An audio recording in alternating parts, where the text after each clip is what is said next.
So hello guys, welcome back to the channel Akash discovery. इस video में हम बात करने वाला है पाकिस्तान क्यों इजराइल को वार्न कर रहा है और बोल रहा है कि हम लोग कतर नहीं है। तो इस वीडियो स्टार्ट करने से पहले अगर आपने चैनल को लाइक नहीं किया तो चैनल को लाइक कर दो और सब्सक्राइब भी कर दो।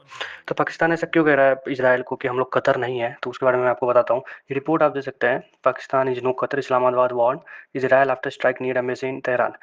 हुआ क्या है कि जो तेहरान में जो पाकिस्तान की एम्बेसी थी और भी कंट्री की एम्बेसी थी जिसमें पाकिस्तान की भी एम्बेसी थी, उसमें क्या हुआ कि इजराइल जो है वो अपने इजराइल की जो मिसाइल है वो पाकिस्तान एम्बेसी के एकदम पास में आके हिट करती है, जिसके कारण क्या है कि जो पाकिस्तान एम्बेसी के ऑफिसर्स थे वो बहुत डर जाते हैं।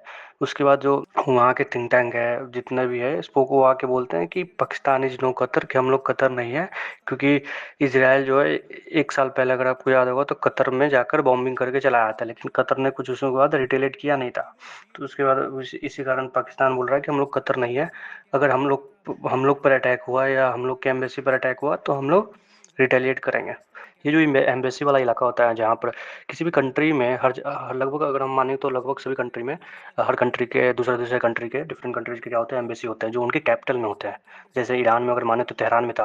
अगर हम इंडिया की बात लें तो इंडिया में दिल्ली में चाणक्यपुर एक जगह है जो वीवीआईपी इलाका है, जहाँ पर जितने भी एम्बेसी हैं, जितने भी अलग अलग कंट्रीज के एम्बेसी हैं वो वहाँ पर बैठते हैं। तो जब तेहरान में जो वीवीआईपी इलाका था, जो एम्बेसी थे, उसके पास जो इसराइल ने अटैक किया था जो पाकिस्तान के एम्बेसी के एकदम पास, जिसके बाद पाकिस्तान ने एक रिटेलिएट करके एक बात बोली है और उसने ये भी बोला है कि we will beat hell out of them if any harm occur to our diplomat. उसने ये भी कहा है कि हम लोग बहुत बुरी तरह से इसराइल को मारेंगे अगर हमारे डिप्लोमेट को कुछ हुआ। तो हो सकता है कि आगे चल के ईरान में अगर इन्वेट कर लेता है या ईरान में जो सत्ता परिवर्तन चाहता है इसराइल और यूएस वो हो जाता है, तो हो सकता है कि इसराइल इसके बाद पाकिस्तान से ही लड़े या इसराइल और पाकिस्तान की फाइट हो।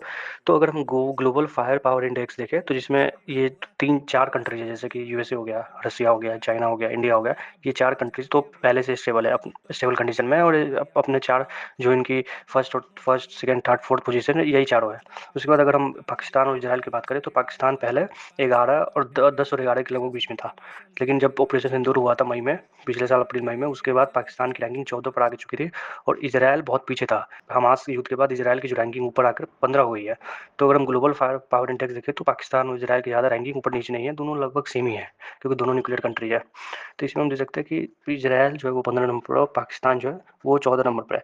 लेकिन अगर हम दूरी की बात करें तो पाकिस्तान से इसराइल की दूरी बहुत ज़्यादा है और पाकिस्तान के पास उतना भी बैलिस्टिक मिसाइल या इंटरकॉन्टिनेंटल मिसाइल्स भी नहीं है जो पाकिस्तान से इसराइल पे हिट करे। लेकिन इसराइल के पास F-35 हो गया और भी मिसाइल्स है जो पाकिस्तान को हिट कर सकती है। तो हो सकता है कि आने वाले समय में पाकिस्तान और इसराइल का कॉन्फ्लिक्ट देखने को मिल सकता है। उसके बाद जो उसके वहाँ के फॉरेन मिनिस्टर है ख्वाजा आसिफ, उन्होंने भी एक बोला है कि Israel plan to make Pakistan as a vassal state, India part of it. अच्छा, वो ये बताना चाह रहा है कि इसराइल और इंडिया दोनों मिलकर पाकिस्तान को एक वेसल स्टेट बनाना चाहते हैं, पाकिस्तान को घेरना चाहते हैं और क्या करना चाहते हैं, पाकिस्तान का जो इलाका है उसको कब्जा करना चाहते हैं। अगर हम अब और बात करें ईरान इसराइल और यूएस के वॉर के बारे में, यूएस प्रेसिडेंट जो है वो अब ग्राउंड इन्वेजन की तैयारी में है। उन्होंने लगभग अब 3000 मरीन जो है वो स्ट्रेट ऑफ हॉर्मुज में भेजने की तैयारी की है, जिसके बाद कल रिपोर्ट आई थी कि यमन यूथी ने अब इसराइल पर अटैक करना चालू कर दिया है, जिसमें आप ये रिपोर्ट देख सकते हैं, जिसमें यमन यूथी ने स्ट्राइक किया था इसराइल पर और उन्होंने अपने उसके बाद उन्होंने ये भी रिस्पॉन्सिबिलिटी भी ले ली है कि उन्होंने